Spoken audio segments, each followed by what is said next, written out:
For more on this, let's welcome back Wisconsin Congressman and member of the Small Business Committee, Scott Fitzgerald. Congressman, good morning. Happy Friday to you. Good to see you. Good to see you, Rob. Good to be with you again. I'm wondering what you make of the president and his team. They wanted to get in front of what they thought was going to be a bad report. The report was worse. No one thought it was going to be over 9%.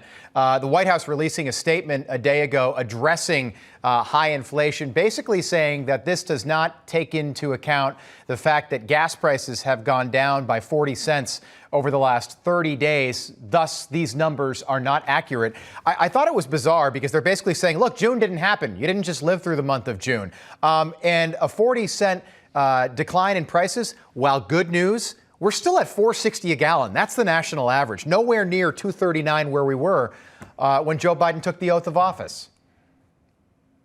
Yeah, that's right. I mean, he's basically telling the American public, kind of adjust to the pain level. Get ready, because we're actually not going to address the problem directly, which is what I'm hearing back in the district right now. I mean, if you got to go back to 1981 to see inflation at this level.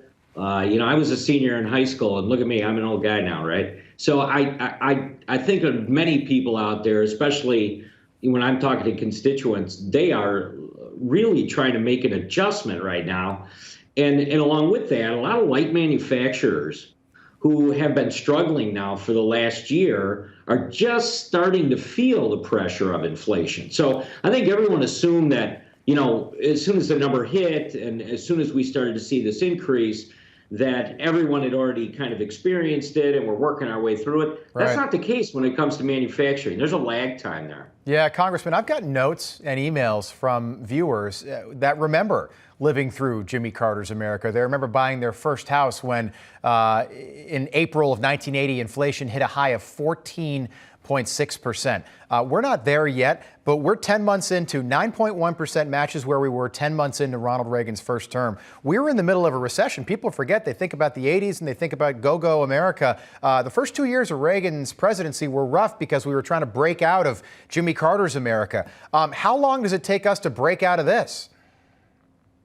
Well, that's the thing. When you talk to anyone that's certainly within the banking industry, and I have been speaking to a lot of community bankers.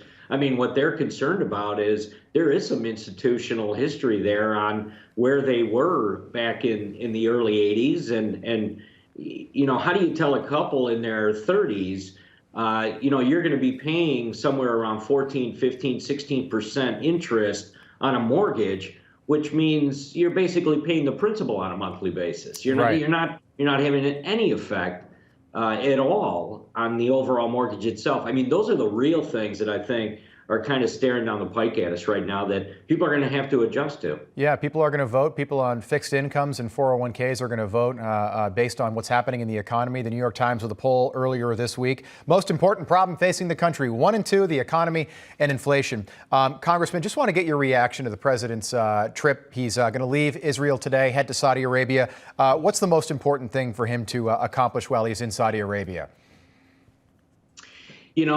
Proceed cautiously.